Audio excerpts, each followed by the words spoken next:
You're listening to the Teak Nation podcast, where we strive to educate, inspire, and entertain you with tips and lessons from frauders and friends of TKE.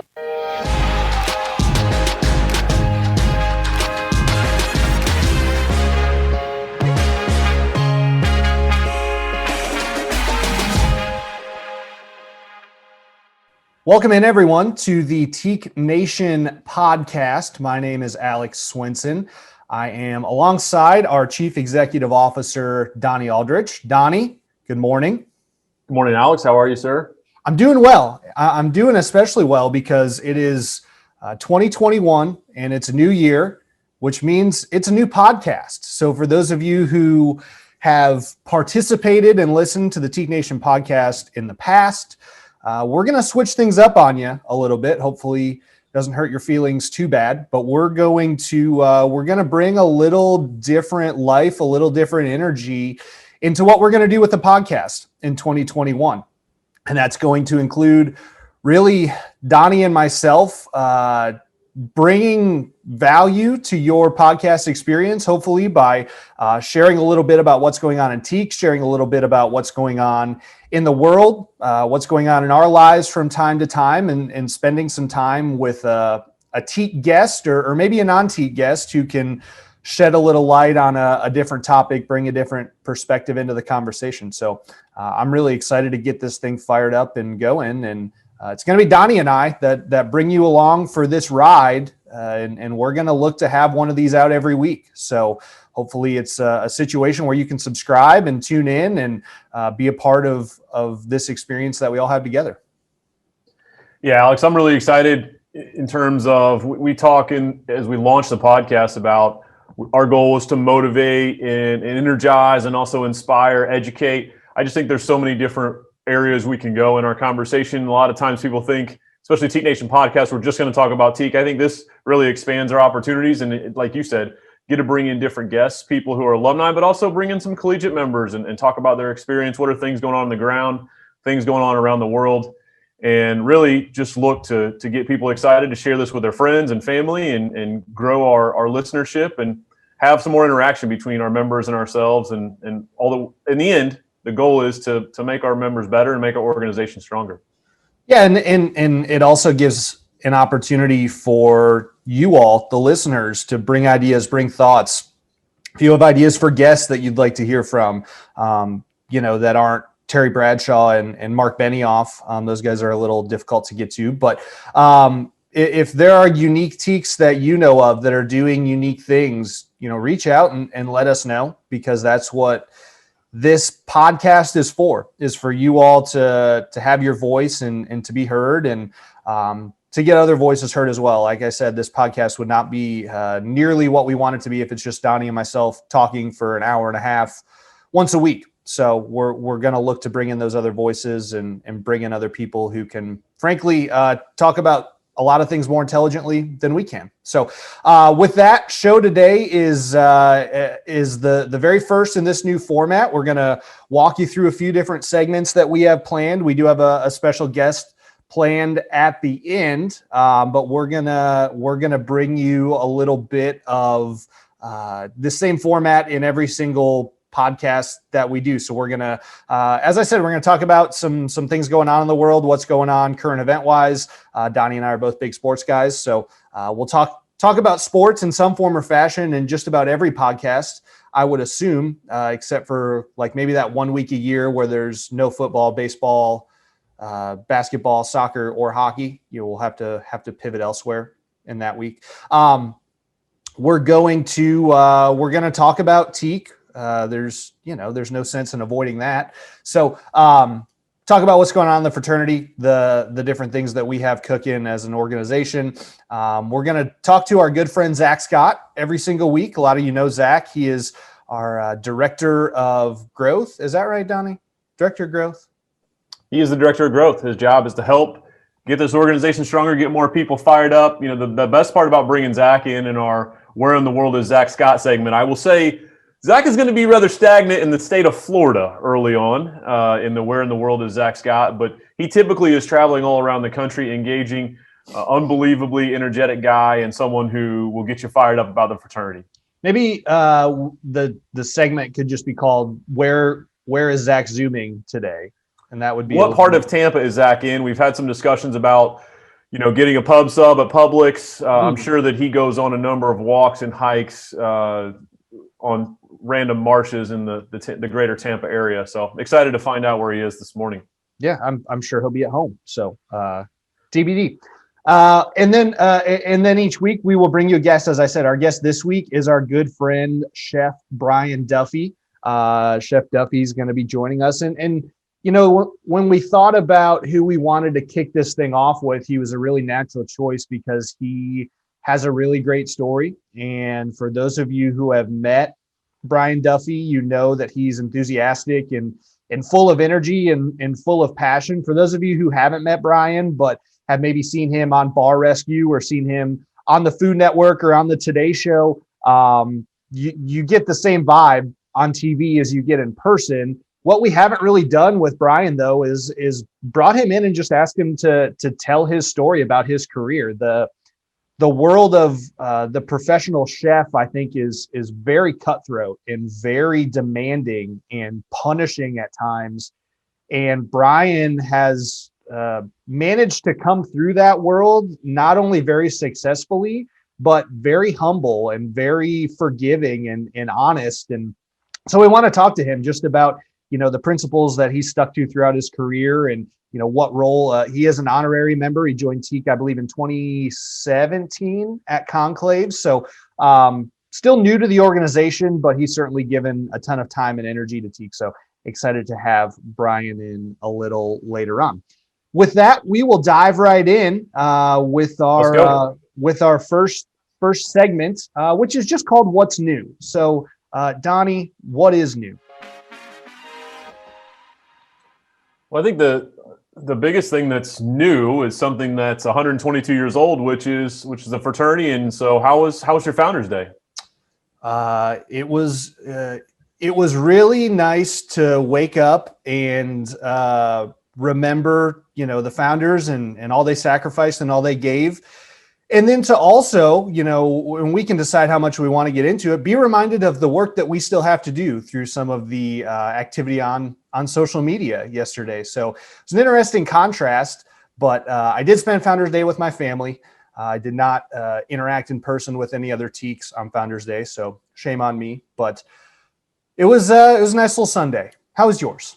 Well, and the last part that you mentioned there was something that struck me, and I was talking to my wife about this, which is that typically we have a Grand Council meeting, and we did have a Grand Council meeting on Friday. We had a virtual Grand Council meeting, but typically we've had a lot of Grand Council meetings the weekend of Founders Day where the leadership of the fraternity, the Grand Council, professional staff get together and obviously do the business of the fraternity, but also we typically have a happy hour somewhere in that local municipality, wherever it is. We get alumni together, right? There's a great celebration. I even know there's on the Founders Day picture that's up on the website, right? That's from a Founders Day event that we had in the Orlando area. I think it was in 2019. Yep. So I started to think about those events and how many times we have all been together, Al, in some of the events that we've been to, both for the International Fraternity, but even chapter events, right? And then you start to think about your collegiate experience and some of those events. So just made me very appreciative. I think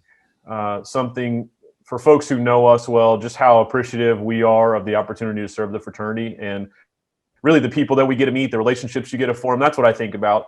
How many people you would never meet if you didn't join this organization, how many places you'd never go, experiences you'd never have.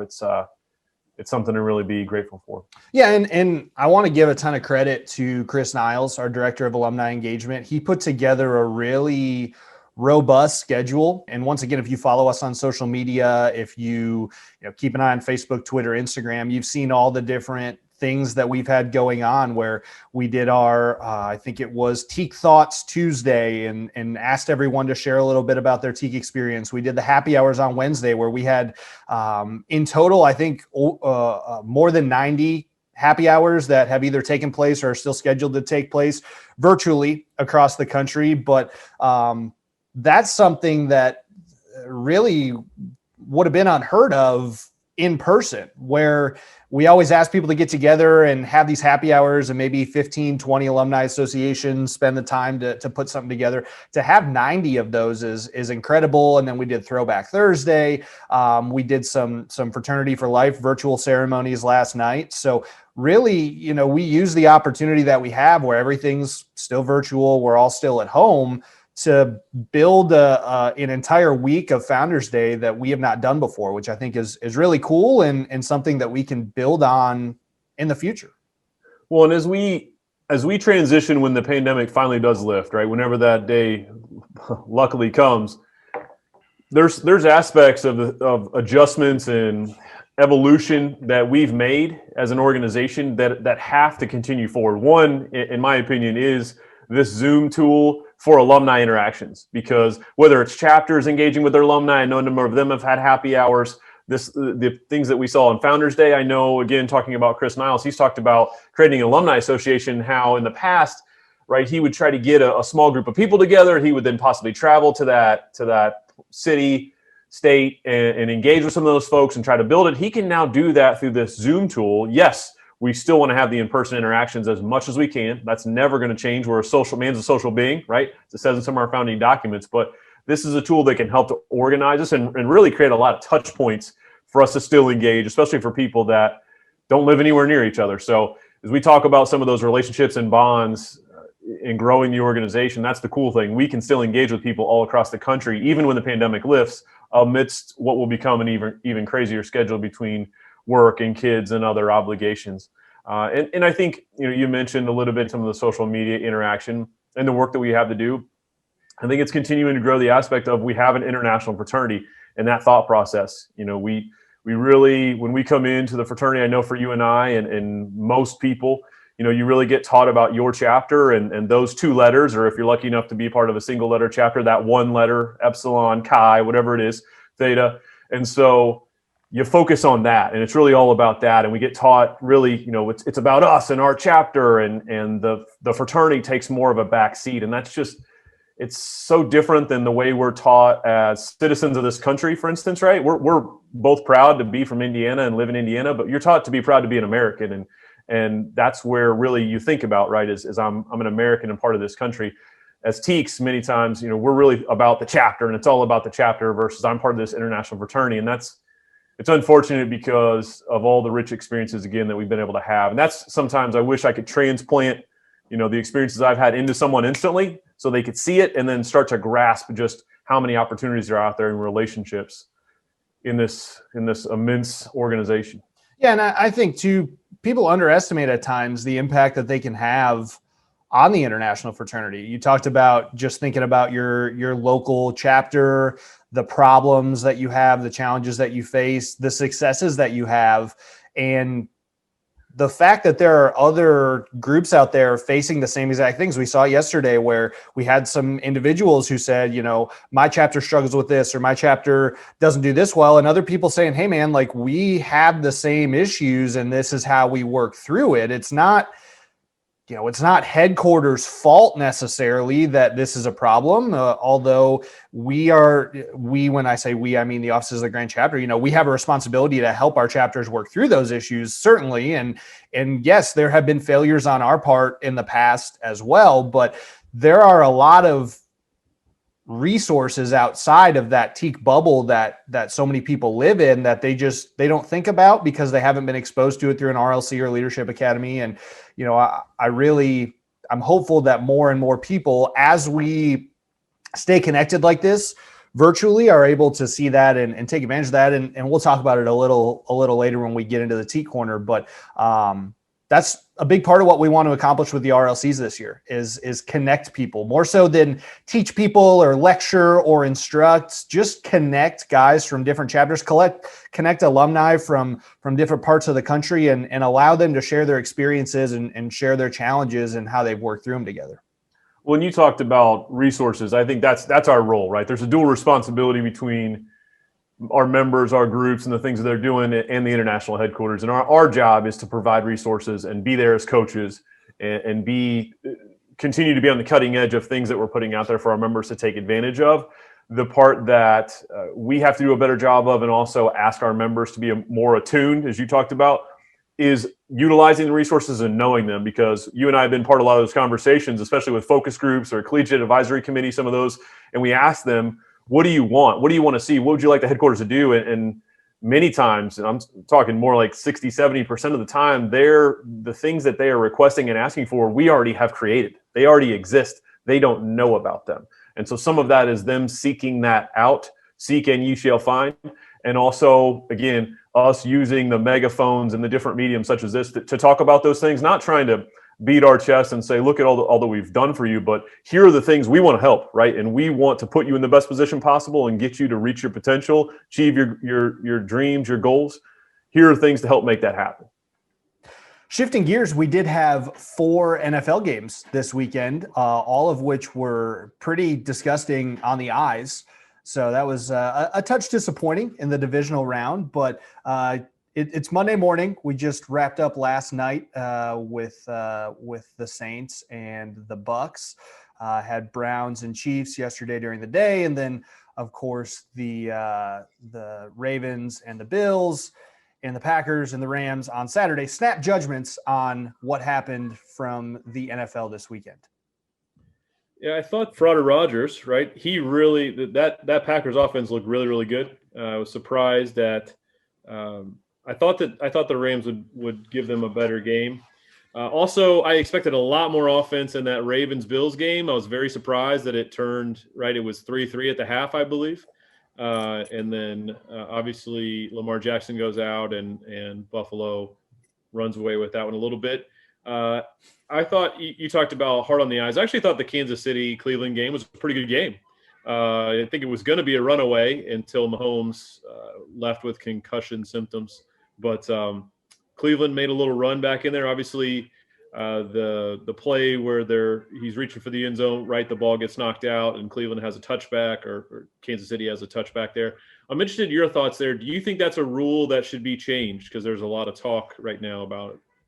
Yeah, I think like most people, my initial reaction was, what a terrible rule. And you go on Twitter or Reddit or whatever when that happens, and you see, immediately everyone's talking about how it's the worst rule in football, worst rule in football, worst. I've read a couple opposing takes, a couple dissents, if you will, and I do agree with this. The NFL rulebook is tailored to the offense. Every rule that has been created, every adjustment, everything has been tailored to put more points on the board, protect quarterbacks, protect wide receivers, foster passing, points and yards. That's what sells, as we know. So it would make sense that the rules would go to nurture that. So this one rule obviously very much benefits a defense, and it's something I'm willing to live with. The other thing too is, when you get to the end zone, there are different rules about what's a catch and what's possession. And, you stretch the ball across and if you're listening, I'm holding up about a centimeter between my thumb and my index finger. This much of the ball crosses this much of the white paint, right? And that's a touchdown. And you throw everything else out as soon as that ball crosses the plane. Now you have this rule that, yes, there's a fumble, and yes, everywhere else you fumble out of bounds and you retain possession, but this is a rule that benefits the defense. The prevailing thought is don't fumble, A. I also saw a tweet yesterday that said that Bill Belichick, who is a notable football coach, has had some success in the league, doesn't allow his players to reach for the goal line because of what just happened. Because worst case scenario, you don't reach, you have the ball at the 1 yard line. Best case scenario, you don't reach, you score a touchdown.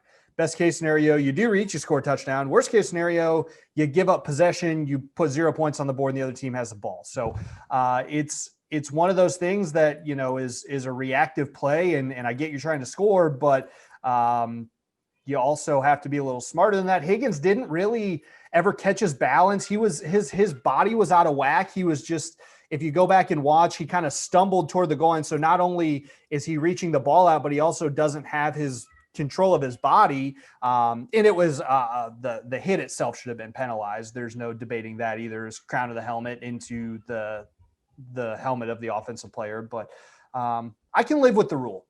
There's my summary. Yeah, the last game of the day, Tampa and the New Orleans Saints, and we love you, Mark Romig, voice of the Saints, but that one I will agree was unbelievably painful to watch. Oh. And as I texted you, and obviously we have a Colts bias because that's our favorite team. I hope that Phillip Rivers watched this and decided, you know what, it's probably good for me to get down to Alabama and start coaching some high school football because he had a good year. It's better, I think, to go out on that note versus watching these guys that can barely get the ball down the field 15 yards. And whenever Brady gets the ball down 15, 20 yards, if you watch, he throws these rainbows, right? He doesn't fire it down there. He throws these arching passes. And unfortunately, right now, it's giving enough time for the corner of the safety to come up and bat it down. I mean, the amount of plays you saw there was a Mike Evans on a go route. He had him for a touchdown, and he essentially underthrew the ball, and the safety made a great play, the corner, and knocked it away with his left hand. I think it was Lattimore, made a great play. But at the end of the day, I think a different quarterback, a Josh Allen, right, one of those guys, they just kind of fire that thing and let him keep running, which reminds me as well, Josh Allen had to be amped up in that game because there was 4 or 5 balls, especially in the first half, right, where guys were open, down, running a fly route or to post, and he literally overthrew them by 5 or 7 yards. And my wife was literally saying that he is overthrowing everyone. And I know there's some wind, and there's always wind in Bill Stadium, right? But he seemed pretty amped up. He's already got a gun to begin with. Yeah, the whole idea behind, and you see it in sports all the time, behind, this guy's earned the right to decide when he walks away or retires. It sounds good to say, and it's not always easy to take a guy who's been your quarterback, or you go to basketball and you're point guard or a starting pitcher for a baseball team and say, hey, it's time to hang it up or we're going to move on. And sometimes you get burnt, as the Colts did with Peyton Manning, but it also comes back to burn you a lot of times. And yeah, I texted you and a couple other people, it's a tie game in the fourth quarter, 2 of the 5 best quarterbacks in the history of the league.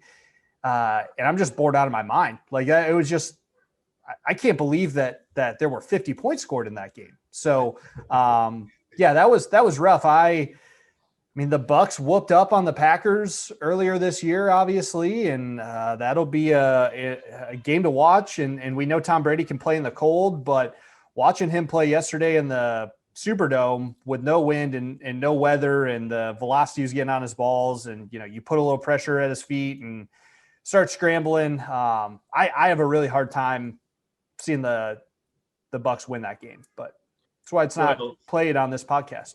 Yeah. Well, and I tell you, they had 50 points because the Bucs had 4 turnovers, right, and a lot of them they got back into Saints territory on that, or ran it all the way back. And the Saints, a lot of their points were either the trick play with Jameis, or there were those 2 really good punt returns that they had. Yep. And so that the amount of passing yards they had when they were going to the fourth quarter, right, they were 250 yards combined passing yards. I mean, that's painful. So real quick, before we get into game picks to wrap up this NFL segment, what are your thoughts? The other big story throughout the weekend, besides Urban Meyer becoming the coach of the Jacksonville Jaguars, has to be Deshaun Watson and his interest from his representatives, at least, for him to get out of Houston. What are your thoughts on that mess? I was actually just reading an article this morning about that disaster, a Sports Illustrated article about this Jack Easterby, who was a team chaplain, and then he turned into a character coach, which I guess a good gig if you can get it. Maybe we should, bring on a few character coaches here at the Old Teak Nationals. And then he turned into the VP of player development. Now he's kind of the acting GM. What a wild ride that has been for Jack Easterby. But yeah, it really seems like Cal McNair, who's the owner of the Texans, has aligned himself with this individual who has not built relationships with JJ Watt and Deshaun Watson and the other people in the building. Obviously, Andre Johnson, DeAndre Hopkins shared their thoughts on him on social media as well. So it it's an interesting. I was texting with a couple of my friends about it over the weekend because Deshaun Watson's had some success in Houston. It hasn't been, last year they won a playoff game, and and then you look at the offseason, they trade DeAndre Hopkins. They don't have a first round pick for 2 straight years. They make the team worse, and then they fire the coach halfway through. So I get it, but yeah, it must just be really bad. And you think about it in any other situation, you're working in a job and you're not aligned with the leadership in the organization. You're not aligned with the board. You're not aligned with your boss, and you have a right to go look for another job and say, I don't want to work here anymore. I'm going to go work elsewhere. You don't really have that right in the NFL. And Deshaun Watson is effectively saying that's what I'm doing now. So the other thing I forgot about until this morning, he does have a no trade clause. So he will have to waive that, which means the Texans can't just go out and get what they perceive to be the best deal. If a team like the Panthers, throws 12 first round picks into their laps and they say, we want to do this, and Deshaun Watson says, I want to go play with the Panthers, then they gotta start over. But yeah, I mean, there's probably one hand's worth of teams in the NFL who shouldn't be going and offering their next 6 drafts to go get Deshaun Watson. Especially, obviously the Colts are in a position where they're in win now mode, and they have a team that they could surround him with that would put them in a really strong position. I don't know if the Colts have the capital to get it done, but the Texans could come out of this okay if they can get a top 5 draft pick and 6 more first round picks or whatever the number is. And they're just going to have to rebuild around a new guy and a new coach. Well, we talk about this in the fraternity all the time, right?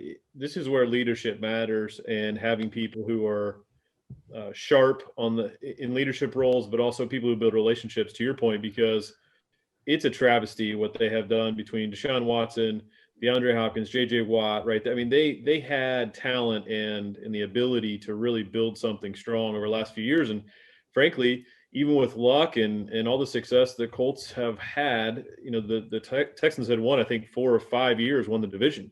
And so they really had a lot of opportunities, and now it looks like it's going to completely go down the drain. And I've heard some people, especially around here, say, the Texans would never trade within the division, right? They'd never trade Watson in the division.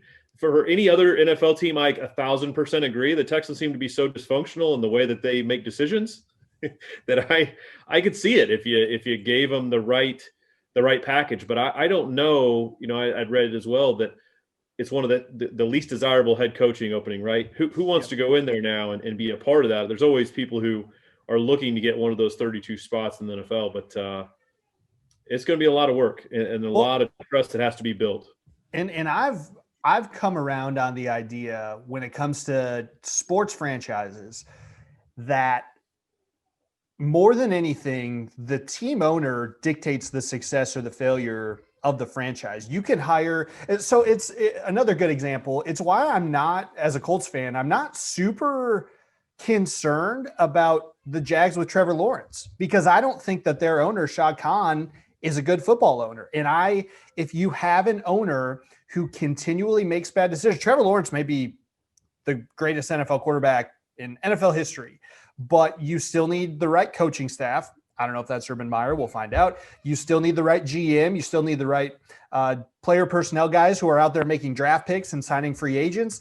And if you don't have an owner who can make the right hires and then stay out of the way, it's the reason, frankly, the Cowboys have had the most successful roster, and Jerry Jones, or not the most successful, one of the most talented rosters, and Jerry Jones just won't get out of the way and let the team operate. And he hires Mike McCarthy, which doesn't look like it was a great hire. They don't have a GM. He's kind of the GM, also his son. So we're fortunate. Jim Irsay catches a lot of flack because he's had some incidents, but Jim Irsay knows enough about football to be dangerous, but also knows enough to let his people get in and do the work. And so I just think that ownership aspect is so crucial, and it's why bad franchise. You look at the Knicks, you look at teams like the Marlins in baseball, like the ownership of the team matters a lot more than we realize. think, oh, we'll hire a new head coach, we'll hire a new GM, we'll put it right. That's going to put a Band-Aid on it. Everything will be great. We'll get a new quarterback. You got the wrong owner, and there's nobody to. The owner has to decide to sell the team, so he doesn't have a boss. Then you're in trouble. And I think that is the case with the Texans as well. It's just poor management from the very, very top. And there's no oversight for someone to step in and say, hey, sell the team. Hey, give up your role, give up your power. So that's why I think they're going to keep struggling. And you're right. They could absolutely trade him within the division because they've not really done anything right in the last 2 or 3 years from a decision-making standpoint. All right, game picks. Who's going to the Super Bowl? So I already said I have a hard time seeing the Packers lose the game, and I will stand by that. I do think it'll be a close game, but I'll go Green Bay 27-23, and then I have two overarching thoughts from the weekend that relate to this next game. The first of those is how, if you're the Browns, do you let Chad Henne run for 13.5 yards on 3rd and 14? Like, how does that happen? I don't know. I know they're in man coverage. Everyone's back was turned to the quarterback. They didn't think he was going to take off. They only rushed 4. How do you let that happen? The second overarching thought is the Bills have now looked pretty bad in 2 straight games. Statistically, they got outplayed by the Colts. They won. Congratulations. They needed, a 101-yard pick 6, plus Lamar getting hurt. The Ravens were in that game to the end. The Ravens played pretty poorly. All that is to say that I think there's some fool's gold there with the Bills. As long as Mahomes plays, I think the Chiefs will win that game 34-24. I think they'll win by 10. Josh Allen, as you mentioned, has struggled to be as accurate as he was in the regular season. Their defense has been really good, but I don't think the Bills are quite there yet. And they keep winning and people keep loving on them, but they have not looked super, super effective to me. If Mahomes doesn't play, now they have a chance to get to the Super Bowl playing 2 pretty bad games, and who knows what's going to happen in the Chiefs game. But Mahomes is in. I think it's Packers-Chiefs in the Super Bowl. Yeah, I agree. It'll be a rematch of Super Bowl 4. I know we both watched it. One of my favorite Super Bowls.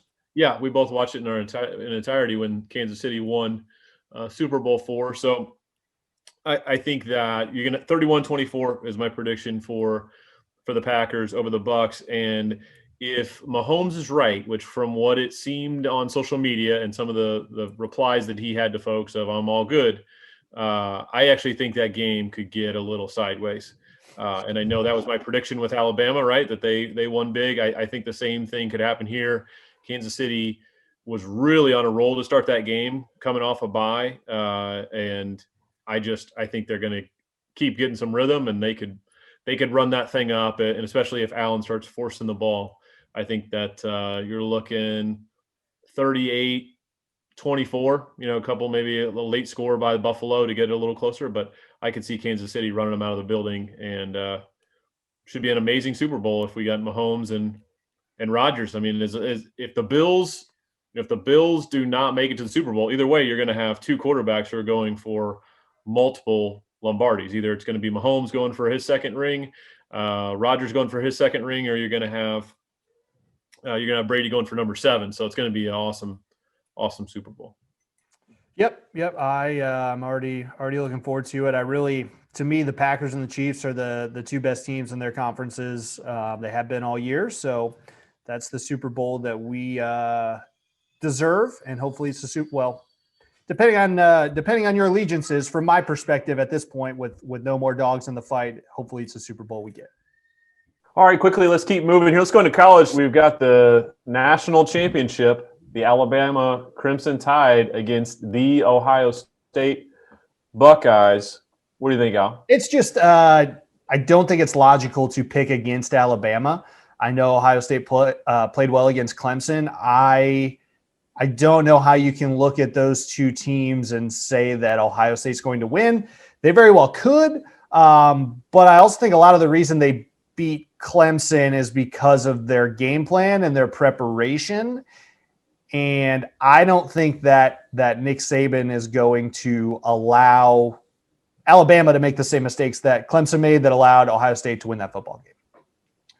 Yeah, I'm a huge Saban guy. He has elite discipline that he creates as a leader, systems that he creates, and which then makes me a huge Bama guy. So definitely rooting for Bama, and actually, I don't know that this game is going to be close. Everybody else is on the other side because Fields had an amazing game against Clemson. I think that from everything you saw, Ohio State had the Clemson score in their locker room all off season, right? All they were thinking about was taking down Clemson. I feel like they put all their chips, all their energy, everything into taking down Clemson, and they did a hell of a job. They played a great game. Fields threw it all over the yard. Some of those throws, those rainbow deep balls, are going to get him drafted probably second by somebody, at least in the top 5. Yeah. But I think tonight they are going to get the wood put to them. I just think that you're going to see a lot of Najee Harris. You're going to see a lot of Devontae Smith and why he won the Heisman. Yeah, I don't know if Jalen Waddle's playing, but that and by the way, by the time this podcast is aired, this game will have been completed. So you'll get to listen and decide if we're geniuses or idiots. Exactly. Yeah, that's exactly right. So yeah, I'm sad that college football is coming to an end. That really odd season that we all just endured with, some teams, when you looked at the top 25 after week 7 or week 8, there were some teams that were 6-2 and some teams that were, 3-1. So that was, I don't know how to sum up the college football season other than just chaos, but at least we got college football this year. Yeah, I will say if we had this podcast in May or June, what we thought the odds were that we were going to have a college football season, that we thought we were going to have an NFL season, I think we would have said they were pretty low. And both institutions should be applauded, the NCAA and the NFL, for finding a way to get to this place and to have a season just based off the entertainment value and the things that it's done, while many of us have been cooped up in our houses or in our communities, to be able to continue to have sports has been a great thing. All right, let's keep her moving here. Want to get to now what we're calling the Rule of 3 segment. And the Rule of 3 is this: if you are a member of Tau Kappa Epsilon, you have to do everything in threes because of the triangle and because of all the symbolism. And we love that number, antique, and so we thought we would incorporate it right into the podcast. So every week we will bring you a different rule of 3, which is Donnie and I going back and forth with 3 different things on the topic that we choose. So given the timeliness of this podcast, with it being January still, wanted to go and give us both a chance to share 3 goals that we have for 2021. And I also think it gives Donnie an opportunity to share his thoughts around New Year's resolutions, which is always a good idea. So I'll let you kick it off, Don, with your first goal for 2021. Yeah, first goal for 2021 is to continue to improve as a leader. And that obviously means continuing to read, continue to study, continue to engage with people at every constituency that you can. I think that helps you gain perspective. I think too many times people in positions, platforms like I have, right, they only want to talk to other CEOs. They only want to talk to other people who are quote unquote at their level, where I think the more that you can engage with people who are on the ground, the more you can engage with people who are doing the work, volunteers. Those are the people that are going to help grow your perspective and make you better. But also, yes, you should be reading and studying and learning from some of the elite people in every single industry, folks who have reached the top of their craft. And so goal 1, become a better leader. Yeah, that's actually a perfect lead-in for my number 1, which is coincidentally to listen to more podcasts around that very topic. I spent a lot of time during the fantasy football season listening to fantasy football podcasts.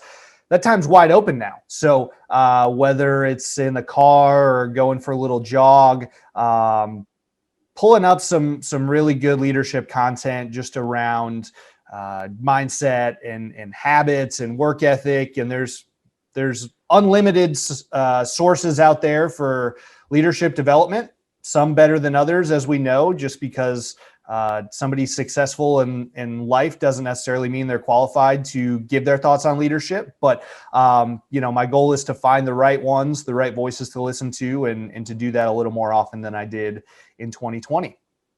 Number 2. Goal 2 is to grow both in speaking skills as well as writing skills, and especially on the writing, to do it more frequently. That's something that through the Life Loyal TKE Insider newsletter, something we've had a letter come out every 6 to 8 weeks for folks that contribute back to the fraternity at a certain level. They get a little inside behind the scenes, things that are going on in the fraternity, things that have happened, things that are going to happen. I want to continue to grow and expand that out to our membership. I want to reach out to more folks and inspire them to consider contributing to the fraternity. We talk about resources and things that we need, tools to make the fraternity better and to improve people's lives and experiences. So really want to step in even further and be a stronger speaker and a better writer. Yeah, my second goal is related to the growth of the fraternity, and that is to outperform in our second semester from a membership standpoint what we did second semester last year. Second semester in the 1920 school year. Those of you who are part of that will recall that it was absolute madness. The world shut down in early to mid-March. Our chapters, really through no fault of their own in a lot of cases, couldn't recruit, couldn't bring in new members, struggled with what virtual recruitment looks like and virtual initiations. And we have a lot of room to grow based on what we did in first semester as well. So I have a role to play in how our chapters are recruiting and growing and developing and initiating their members. And my goal is to outperform what we did in the January to May timeframe of 2020. And finally, number 3. Yeah, number 3 is wanting to see the fraternity grow, as you mentioned, also in growing our amount of volunteers, growing our amount of folks who contribute, growing our alumni associations, right? Every single area that we want to grow in. So how those 3 things can play together. If I can do my job in being a better leader, if I can do my job in inspiring and educating in a better fashion through writing, through the spoken word, right, to be able to achieve the goal of putting the fraternity in a better position. Obviously, there's benefits that come to that all across the board for both our chapters, for our staff, for ourselves individually. So I know that may be some big, large, esoteric thing, Al, and we'll get deeper into this. And some folks have probably heard the podcast I've done on mentality and all that, right? That all comes from habits and rituals and things that we do to get to that point. But that is the goal. That is the vision. How do we expand this thing and make it much bigger? How do we get people thinking bigger versus just their local chapter and that community, which many times is unbelievably rich, in terms of the experience and the relationships? How do we get at that expanded? I know we can do that and we can get there. We've got to get more people thinking that way and at least considering it. If they just say it's possible, we're off to the races. My third goal is twofold. It is related to the personal fitness avenue. And unlike, I think, the trap that many people fall into, I'm not just going to say my goal for 2021 is to be healthier or lose weight, because those are 10,000-foot goals that will fail without any semblance of a plan to achieve them. So my goal, my fitness goals are to do 100 push-ups a day, every single day. And I admitted we did a little exercise like this with the staff last week, admitted that I, on day 2 of 2021, laid in bed and realized that I only hit 50 that day and forgot. And to my discredit, instead of jumping out of bed and doing 50, I just went to sleep. So I missed a few days, but I'm going to keep pushing through and trying to hit that 100 push-up mark. I'm not just going to give up if I only hit 50 or 75. And then my other goal is to run 1,000 miles in 2021. So going to try and hit at least 20 miles a week, understanding some weeks I'll hit more, some weeks I'll probably not hit 20, but if I average out 20 miles a week, you can do some quick math there and find that 1,000 is certainly attainable. So between those 2 things, hopefully it'll improve my overall physical health, mental health, emotional health, and we'll have a good year. Well, that's awesome. And you mentioned resolutions, and my thought on resolutions, which people have been entertained by over the years. I think that they're ridiculous. I think that the thought of resolutions, unfortunately, it's put in the thought process at the beginning that it's something that I'll try. It's not something that's necessarily going to happen, right? And you can always go back and say, oh, I'll just get a new resolution next year, or if you haven't achieved it by February, right? It's almost as if if you fall off the wagon a little bit, right, in terms of your resolution, I'll just wait till next year versus why not start up on June 3rd or, March 8th or whatever the day is today's the day I'm going to change my life and change my rituals and change the things I'm doing and focus on this. I just think January 1's been set as an arbitrary date where people set up goals that they don't even believe many times, and they don't unfortunately put the systems and the structure and the pieces behind it to make it happen, right? It's like, I'm going to start doing this, and then it's very easy when you're putting in something new to fall behind on it and then start to tell yourself, right, there's all these other reasons and you don't have time. And there's a whole psychological thing we could go down there that I think just sets people up to fail, the mentality of it. So I hope that for people, they think in this terms of goals and continue to recalibrate those goals. We might be talking in September, October, and you've already hit 1,000, right? You got to recalibrate the goal. You don't sit on your can for 90 more days till the end of the year to reset your goal. So I think always, if you set the goal exceedingly high, you're going to be in the best position possible, and you might surprise or scare yourself at what you can do. I think there's a lot of money in the idea that we could automate some sort of resolution bot that you could go onto a website and type your resolution, and then you get asked follow-up questions. Because that's, I think, where people fail is the whole, I'm going to lose weight. Okay, how? What habits are you going to change to lose weight? Oh, I want to eat healthier. Okay, how are you going to eat 2 salads a week instead of a burger? Are you going to, eat a healthier breakfast instead of eggs and bacon every day? You're going to eat, a banana smoothie.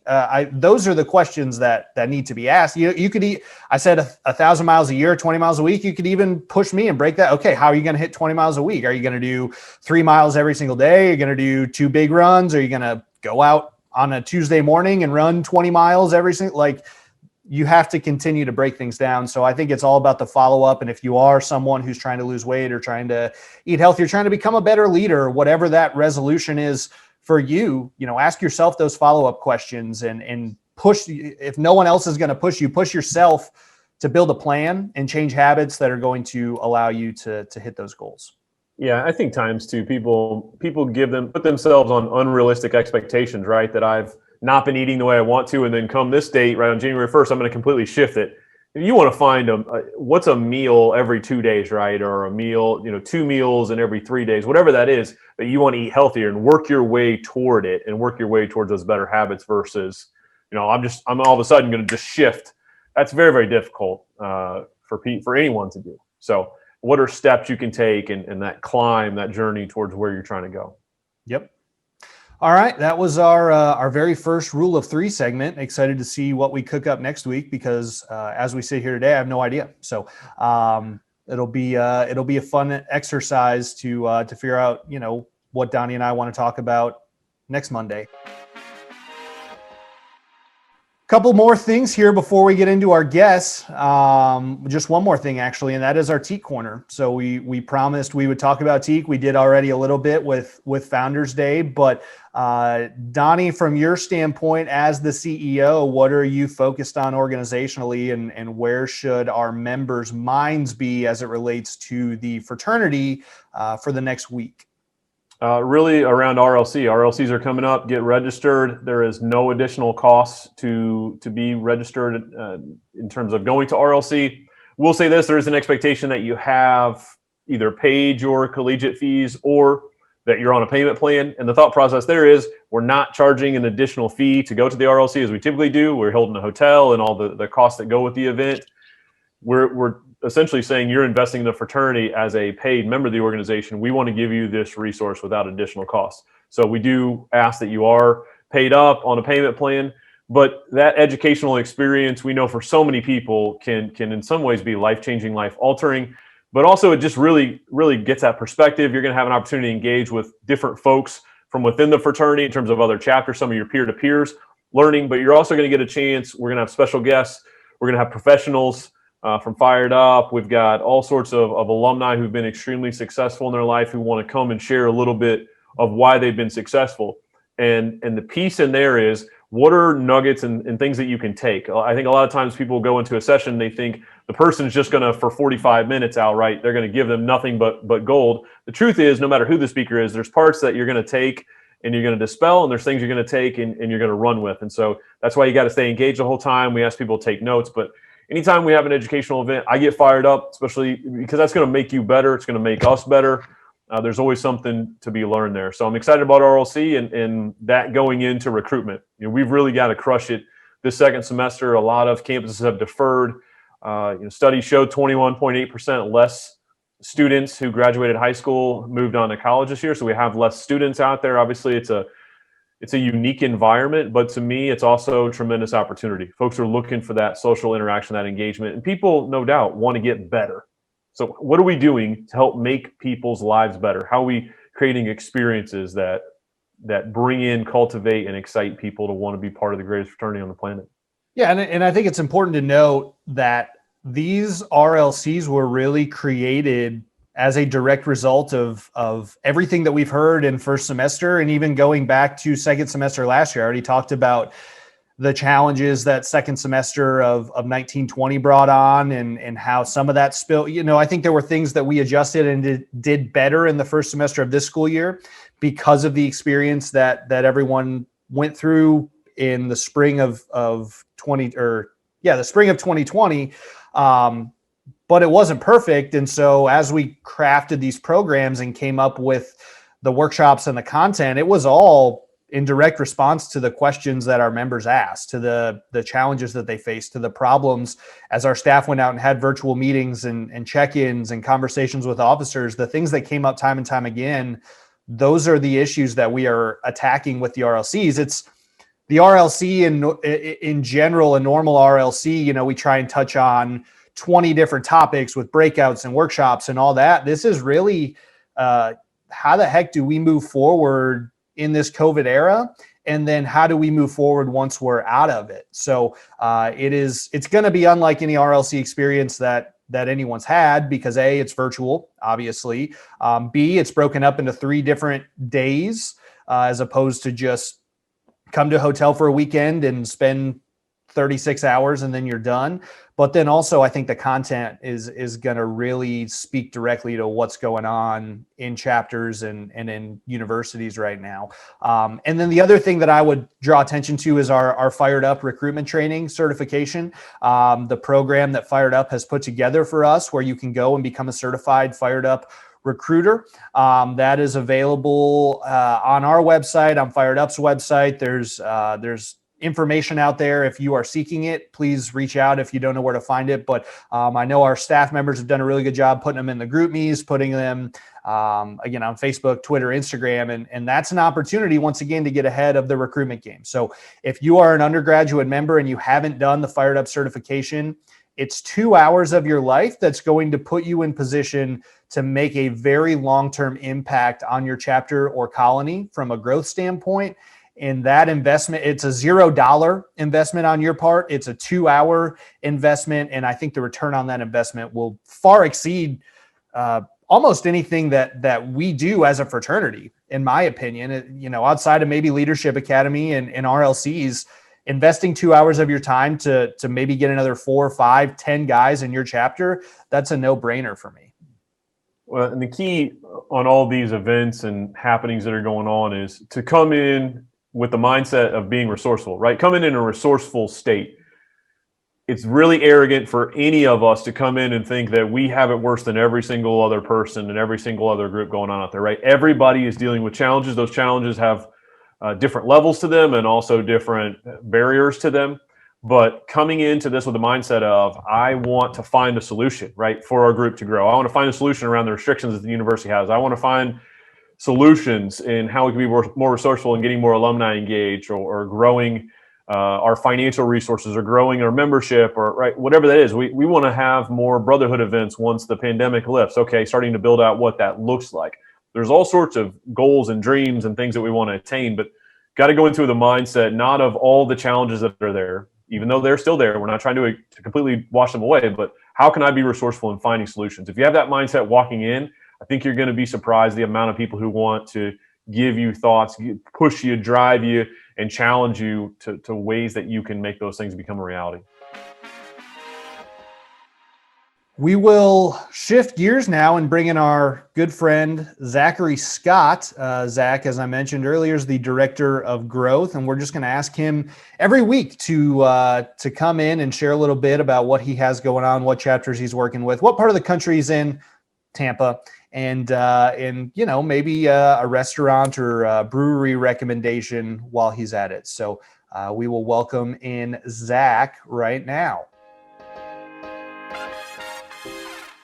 So Zach, we want to bring you in because we know that you are a world traveler when it comes to TKE, and love going to impact different chapters and help grow the fraternity. So if you could just share a little bit with us on this initial new version of the TKE Nation podcast about what your goals are for this year in your position, and then where are you right now and what are you working on?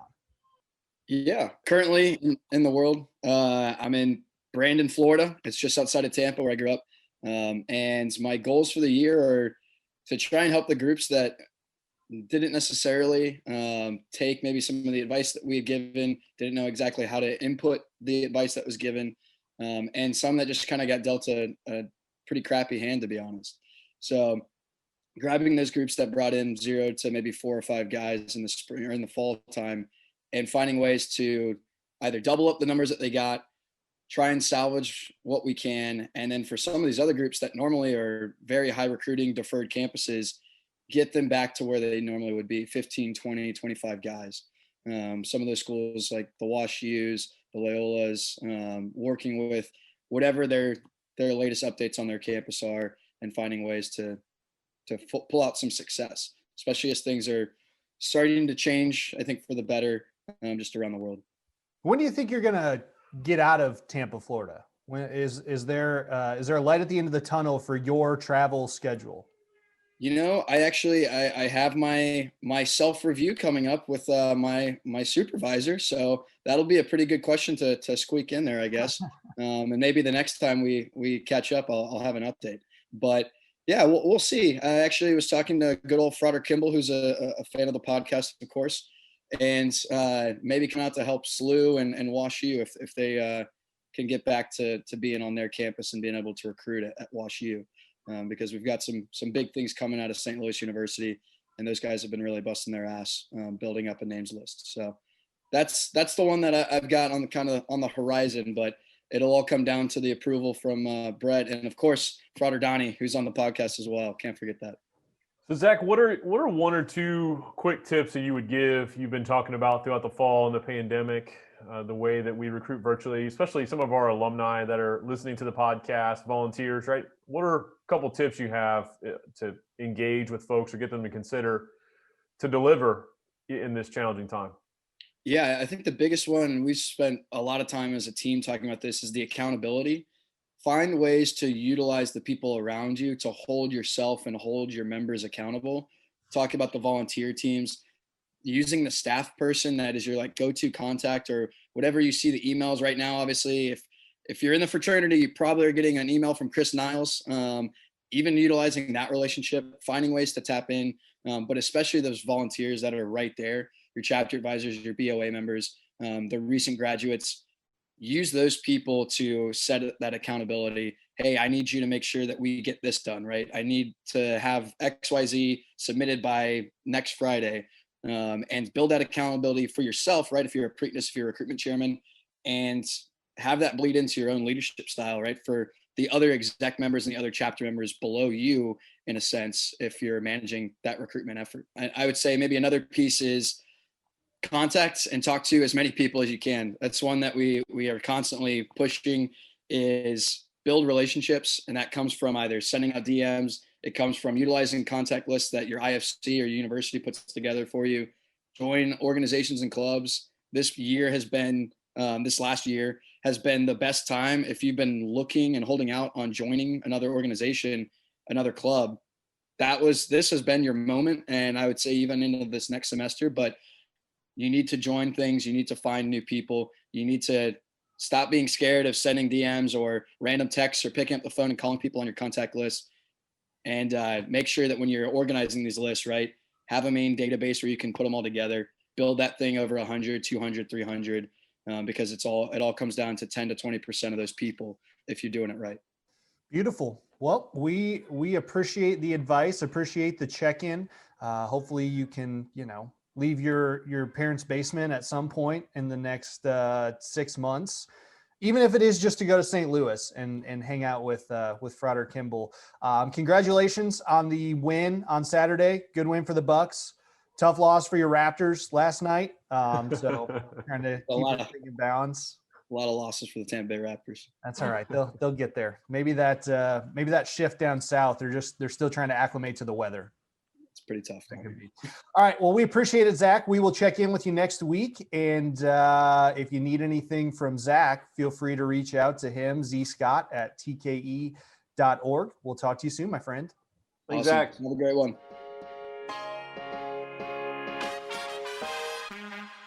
So we a little flavor there on what we can expect from Zach week in and week out, even if he's not traveling or on the road. Still very, very valuable recruitment advice. He's one of the best that we have, if not the best in the fraternity in terms of growth and development and how to build your membership numbers. So we will continue to engage him and make sure that he is sharing the most up-to-date information with you all.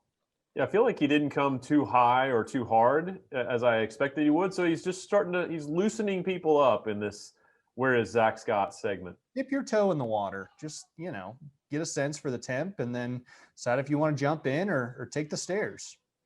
No shame in either direction. All right. Last piece here, and it's a big one. We're going to get into our guest profile with Frater Brian Duffy.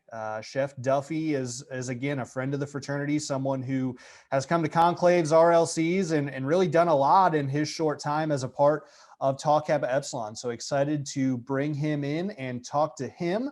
And we will go to Frater Duffy right now. Brian, before we get to anything else, I think the world is waiting to know on your reaction to Doug Peterson's firing and just the general calamity that was the Philadelphia Eagles 2020 football season. I have a saying in kitchens that I try to explain to people that if I am a doctor and 50% of my patients die, I kind of suck as a doctor. If I'm a cab driver and you tell me that you want me to drop you off at 54th and 5th in New York City and I drop you off at 53rd and 4th, I kind of suck as a cab driver. So to apply it to a kitchen, if I'm a cook and I give you a burger that has to be cooked and you can't get the temp right, you kind of suck as a cook. So if I'm a coach and I can't win a game, I kind of suck as a coach. Yeah, this interview is really going to play well in the Northeast. I feel real good about that demo. This is phenomenal. I mean, it's just that simple. Look, I would love for the Eagles to go all the way every single year. I made fun of what's that guy's name? Tom Brady. I made fun of him when he left New England, and I thought he's going to go down to Tampa. He's going to kind of shit the bed a little bit. Now look at the guy. I mean, it's like, he is as good as he is. So we had a couple of good years. We had some fun. It was awesome being involved in a city that had won a Super Bowl, especially after all the years that we had gone without doing something like that. The camaraderie, the friendships, the joy that was felt through this entire city was just absolutely awesome. I'd love to feel it again. Well, I think that's part of the issue as a Philadelphia sports fan is you let yourself feel joy and then it just all collapsed for you. I mean, like we just have a lot of fun. I mean, if there's not some form of like last minute play to bring it to the wire, then it's just really not a game for us. That's I mean, right. Whether it be Stanley Cup, whether it be World Series, whether it be Super Bowl, whether it be who knows what it is, it's just makes us who we are. That's right. We're the Broad Street Bullies, for God's sakes. Now that we covered that ground, I do appreciate you joining us here, Brian. And our goals here today, as we've talked to you about, are just to get a little bit of insight into your career, and not only how you have continued to succeed and thrive throughout COVID, but throughout the last several decades. And obviously having you as a part of the Teak family has been a huge part of our success, and being able to engage you and keep you involved. So appreciate you being with us. The first thing that I just want to ask you is, for those out there listening who might not be familiar with how you found the fraternity and how you became a part of Tau Kappa Epsilon, can you just shed a little light on that? Sure. So a good friend of mine, Brad Bohannon, had reached out to me and said, basically, do you want to be in a fraternity? And I thought, you know what? At that point, I think I was 46 years old, maybe 45. And I thought, I didn't have a normal college experience. I mean, I went to college. I enjoyed college. I had a lot of fun. I didn't love it. So I actually ended up quitting and going to culinary school. And so for me, it was like, I wanted to do a little bit of research. You told me all about Teak and what it was, and what the background was. And I thought, I'm going to New Orleans and I'm going to drink with a bunch of college kids. Like, I'm just going to hang out at a conclave with a whole bunch of really cool college kids. And then the next thing you know, I'm being whisked away into a secret room, and I'm being taught, like, I realized at that moment that it was more than just, I don't want to use this word lightly. Like, I saw it as much more than just a novelty. I thought, I'm going to be inducted into a fraternity. That sounds awesome. And I kind of played it that way. And then when I sat in that room and I started to listen to what Teak was about, I was like, this is some real stuff. Like, I was really, I kind of had a moment. I'm not going to lie. Like, I really thought it was pretty awesome. And I realized at that moment that it wasn't it wasn't a novelty. I now had a responsibility, and I owe it to myself, and I owe it to Brad, who brought me on board, and I owe it to Teak to keep that responsibility moving forward. So I don't know if that's the answer you expected. Yeah, that's even better than the answer that I was hoping for. I sat on that platform in a suit, because Brad was like, you got to bring a suit with you. And I'm like, man, I'm a chef. I live in a chef jacket and jeans all the time. I tied that bow tie as I walked out of my hotel room and came down, and I sat up there. And there are a series of very proud moments that I have in my life that I can probably count on one, maybe two hands. And that was one of them. What was the experience like, Brian, after you got initiated, and what the rest of the week, because that happens, for folks who don't know, that happened very early in the event, right? You have the rest of the conclave event, 2 or 3 more days. What was the rest of that event like once you crossed that magical barrier of, now I am a member? I mean, I think after being involved in that, and then getting to walk around and communicate with people and shake hands, something we don't get to do much anymore. But those moments, it was really a great moment. I mean, I got to meet some unbelievable people, whether it was some of the other frauders that were involved, or, even just having a conversation with Brad and meeting Alex and going through a lot of that stuff. And then going out a little bit later when we had gone over to Brad's place at Spirits and interacting with all the guys, interacting with who are now my brothers. I mean, these are guys that, through a bond that I now had, and there was just it was a really neat experience to have conversations with some of these younger guys that I normally don't deal with unless they're in one of my kitchens. Well, that's the thing for all of the honorary initiates that we have had come through. I think what always rings true is they become a member and they hear about it, like you talked about, right? They go through that experience, and then all of a sudden everybody starts treating them like family. And that just, how someone who they didn't know 4 hours ago now walks in a ballroom or walks in right in a chapter house, whatever it is, and all of a sudden you're part of the family. You got a seat at the table, and you're treated like you've been here for 25 years. It's one of the things that I love about the organization is how we treat people like family. Yeah, I agree. I feel that across the board. And, I even now I have, all my live videos that I do from my kitchen and stuff like that. There are a few people that catch what is in the background. which is a license plate that I have that says I am Teak. And every now and then somebody grabs it and sees it. And it's kind of nice to get a message that comes through. Oh my God, I didn't know. And, and I'm lucky enough to be able to travel all over the country. So, if I can, or if I'm on a college campus or something like that, if there's a Teak event there, I usually reach out to you guys ahead of time.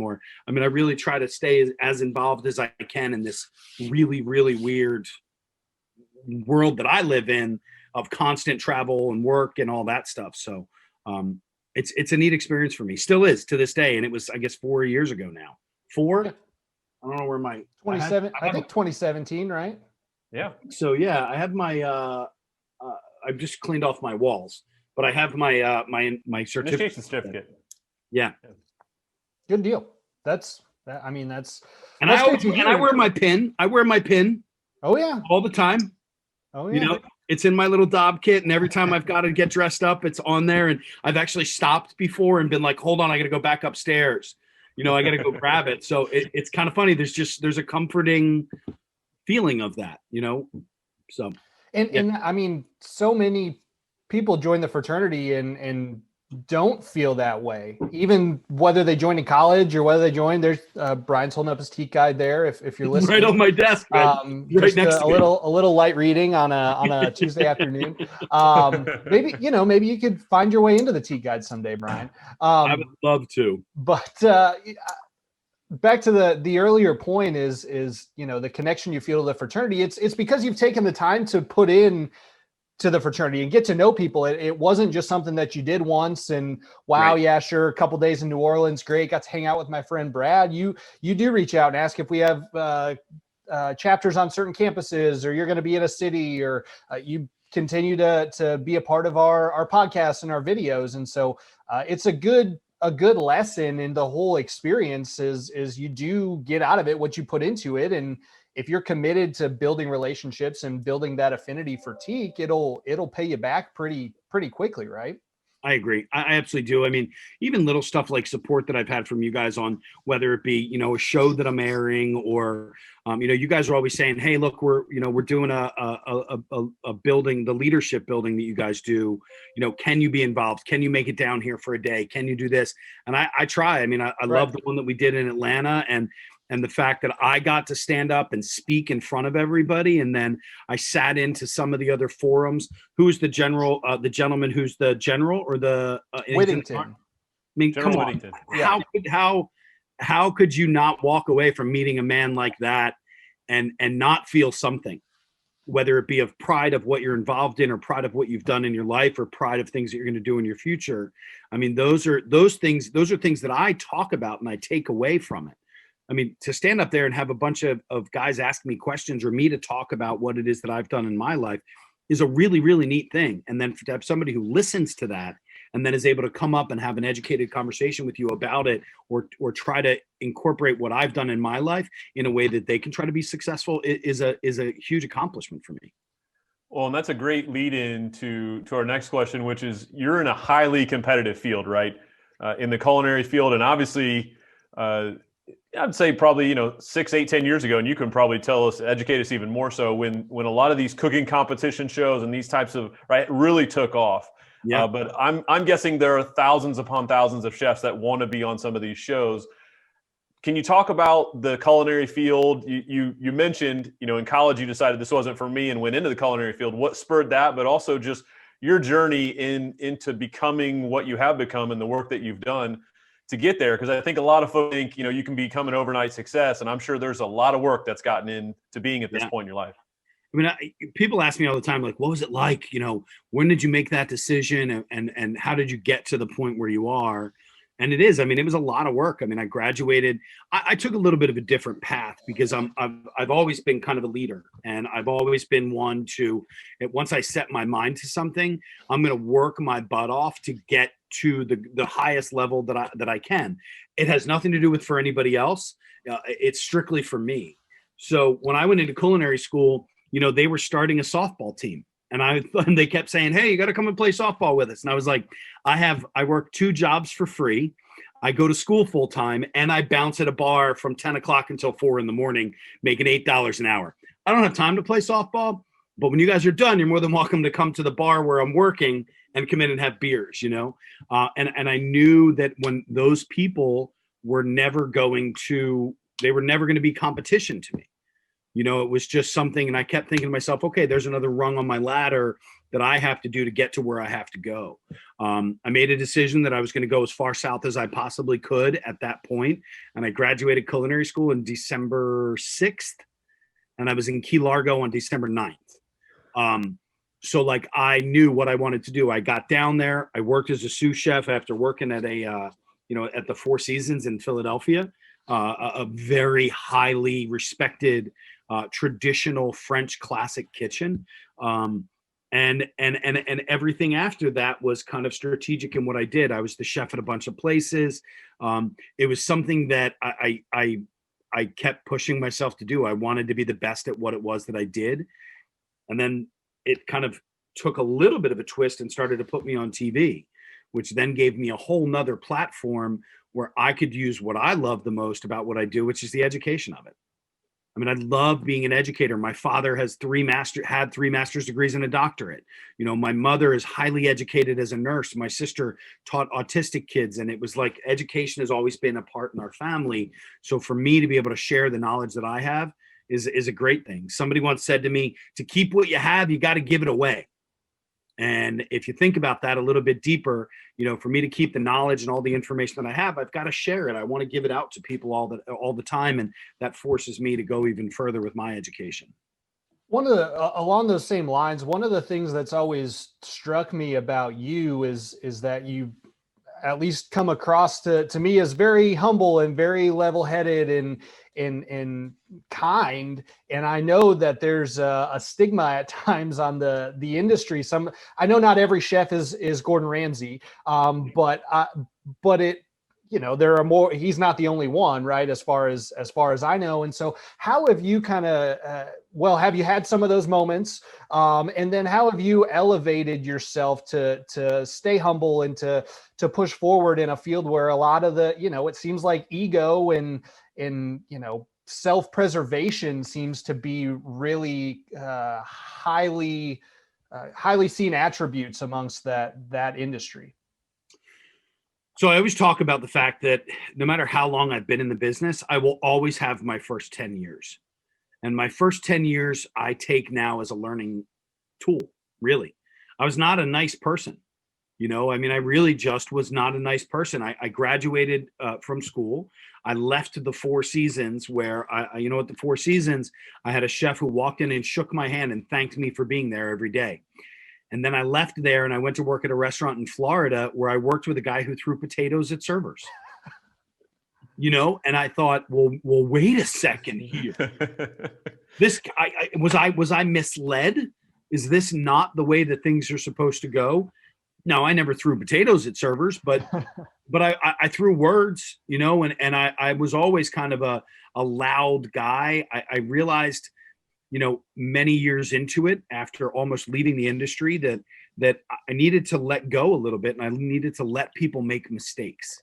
They had to make their own mistakes rather than me stopping them before they got to the mistake and micromanaging and being in the kitchen from 7 o'clock in the morning until 1 o'clock in the morning. And I had to allow my staff to develop. I had to give them the tools that they needed. So I talk about my first 10 where I was not a nice person. And I still have people that will come up to me and be like, man, you were tough to work for, but I learned stuff from you, no matter what year it was. And then about 15 years ago, I made God, that seems so long ago, but you know, I made a decision that I was going to back off a little bit and I wanted to give my staff an opportunity. So I started changing the mindset of what it was working in kitchens when I was there, which is here's your schedule on, you know, it's Sunday. Here's your schedule for Monday. Like, how am I supposed to live a life if I'm getting a schedule on a Monday morning or on a Sunday night at 10 o'clock when I've got to be there at 7 o'clock the next morning?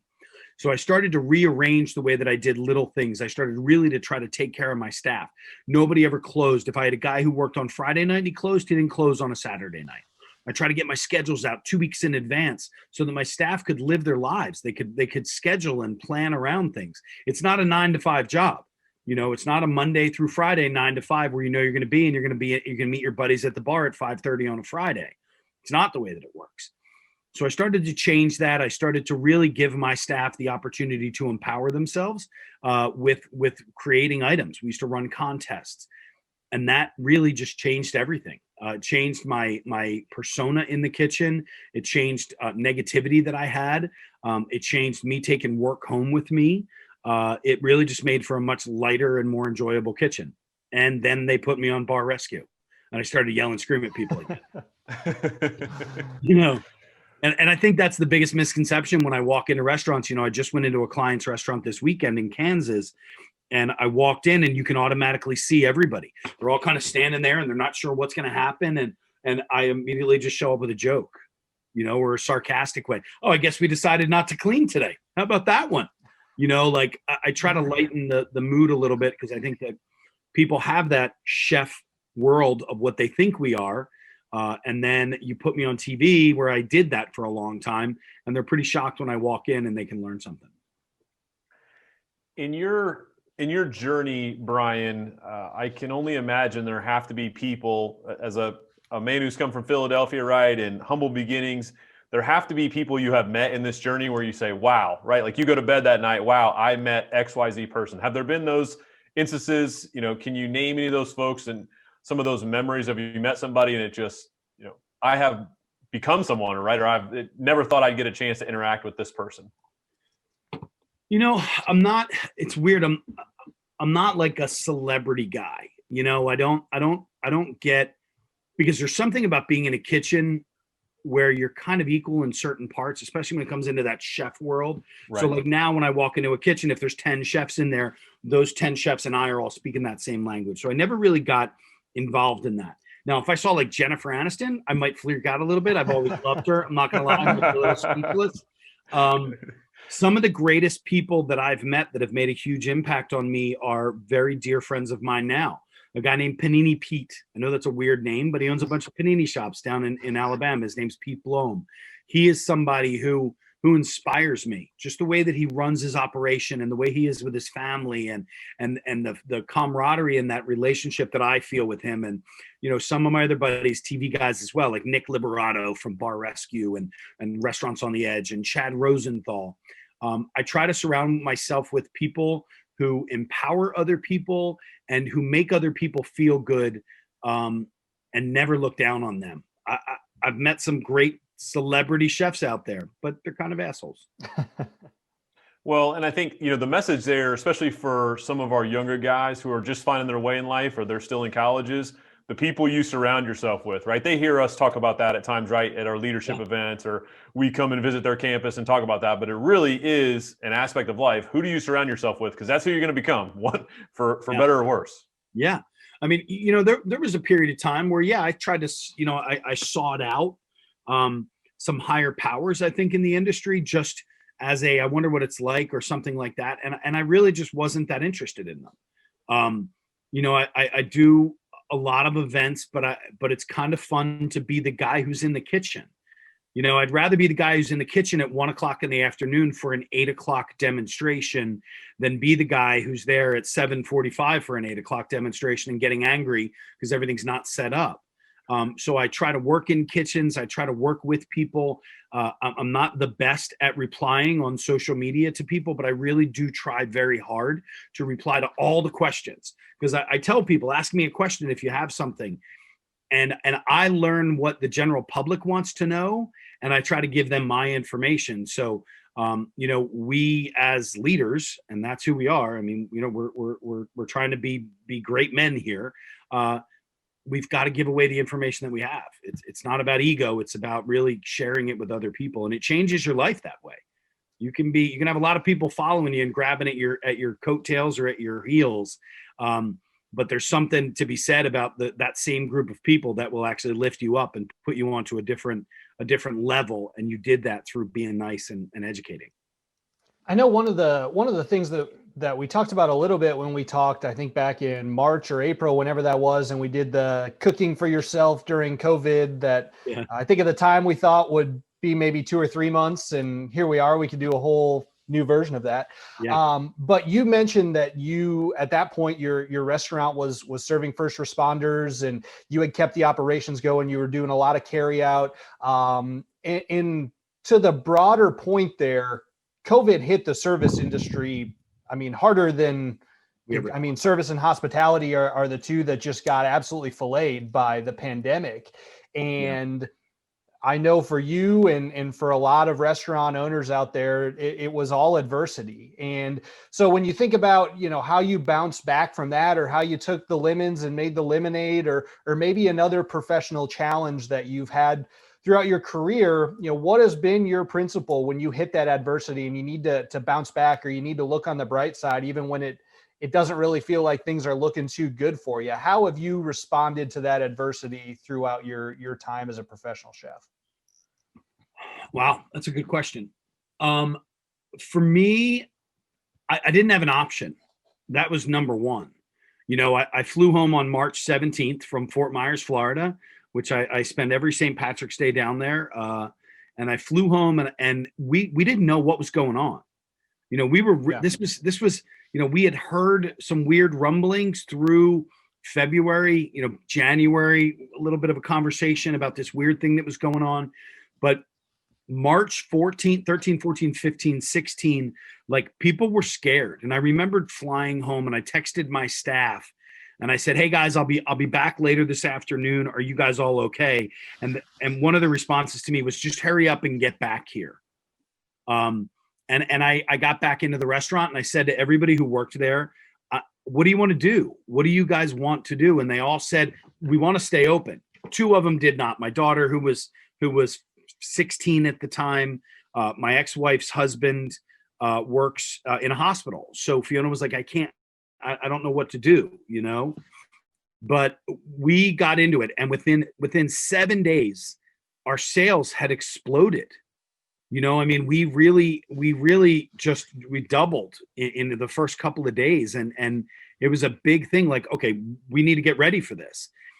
And then the next thing you know, we start hearing about all the restaurants that are closed and that can't have people in. And what do we do? And how do we handle this? And I started to kind of look around at some of my peers, and the hustlers are the ones that really started to shine through.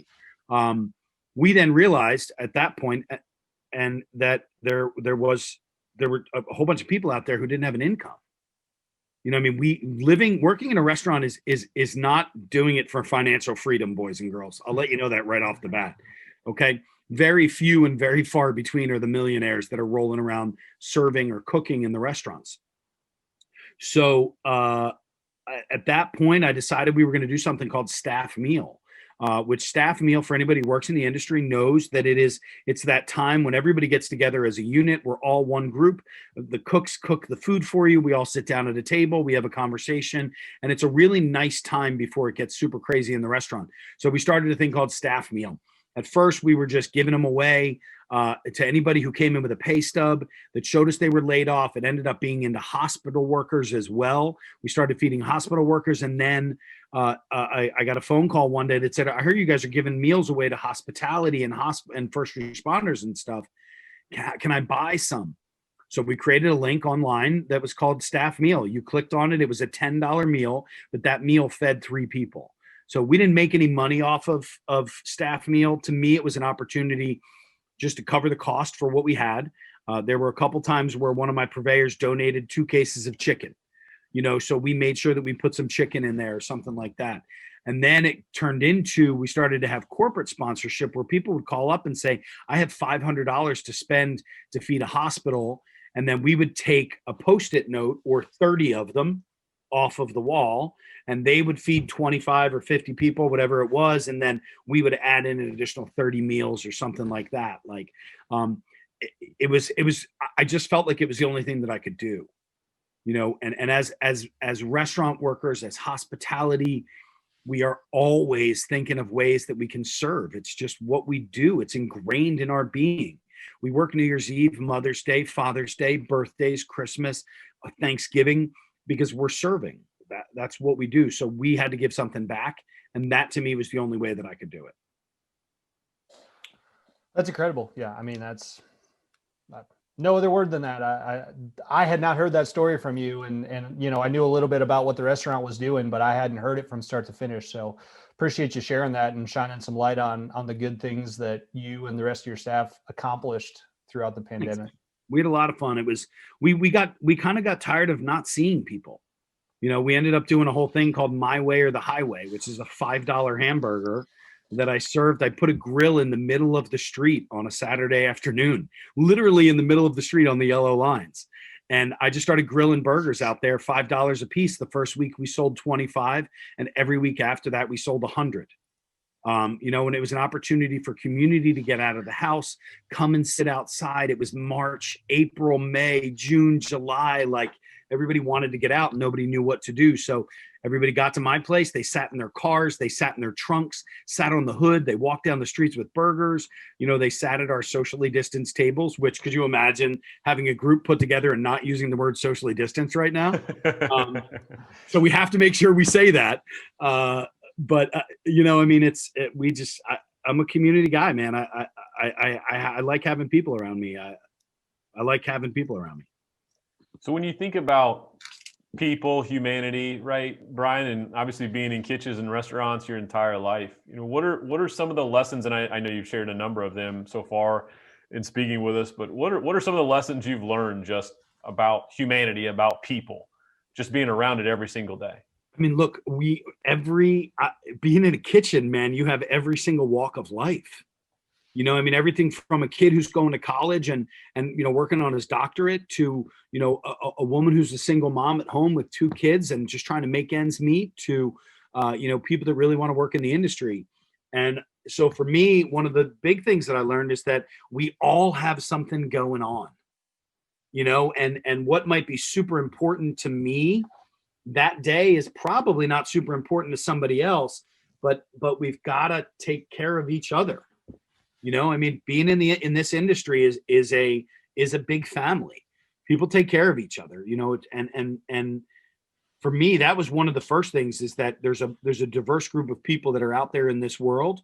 A lot of us grow up in our neighborhoods. We stay within our bubble. We stay within our comfort zone.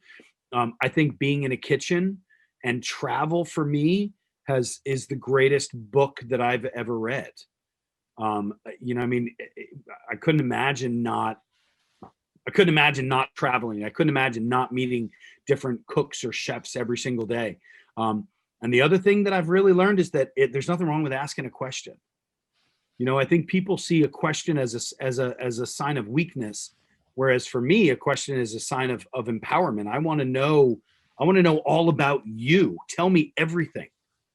Tell me how you run your kitchen, because that might sway or change the way that I do something, because it might sound like a better idea.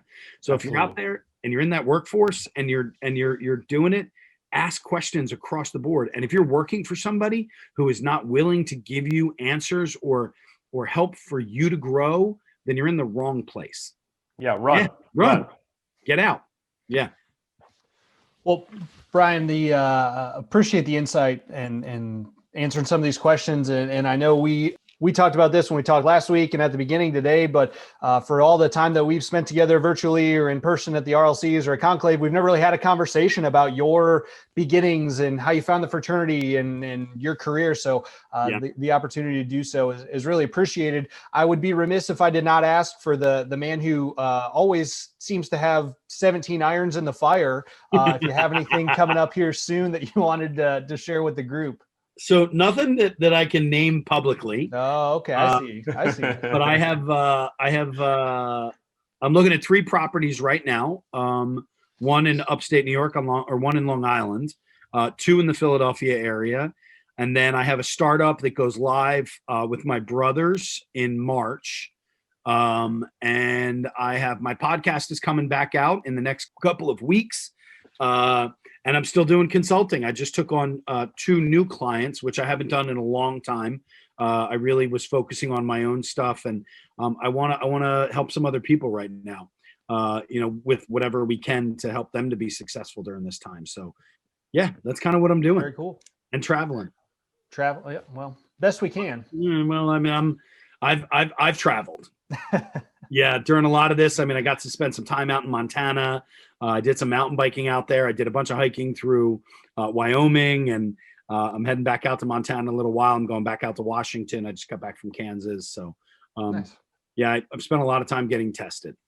Well, but it sounds like the embodiment of the word for the last 20 minutes has been hustle, right? These folks who see entrepreneurs or folks like yourself who've become a celebrity chef, you think about, oh, I bet he's got a nice cushy lifestyle, but no, the hustle, right? The hustle doesn't end, right? Every single day, Every getting day. up and grinding and getting yourself in more projects.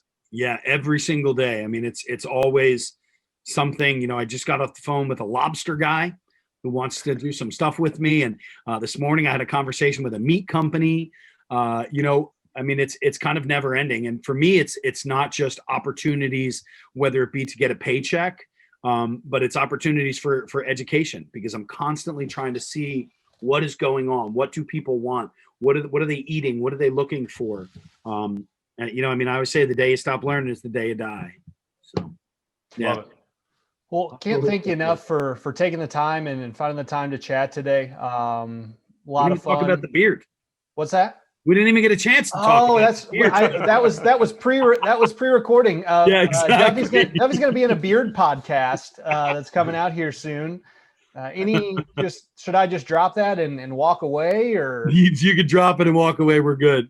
So for those beard connoisseurs out there, if you have a favorite beard podcast, there's a good chance that Brian's going to be on there soon.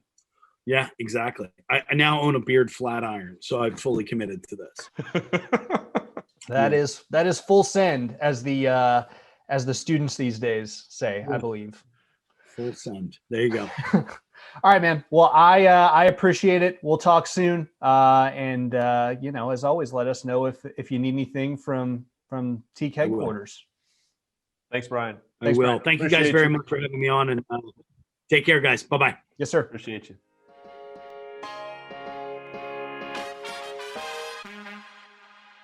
And a big thank you once again to Frater Duffy for his time. Looking forward to seeing him moving forward in a number of capacities on television and at TKE events and all over the place.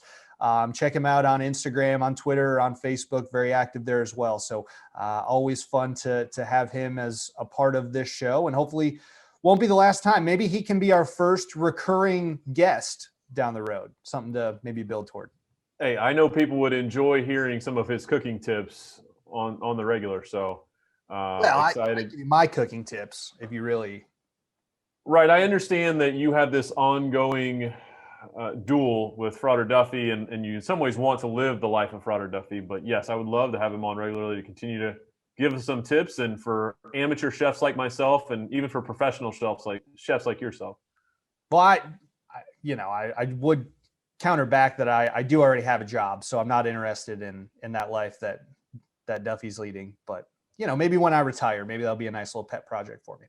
All right, that is our time for today. Appreciate you all joining us, coming along for the ride. Looking forward to a bright, fun year of podcasting with myself and Donnie. And once again, if you have suggestions, tips, feedback, thoughts, potential guests, reach out to us on email or Twitter or Facebook, whatever that medium is that you choose to engage. We want to hear from you, and we want to make sure that you all feel engaged and supported throughout this podcast. Any closing thoughts, Frater Aldrich?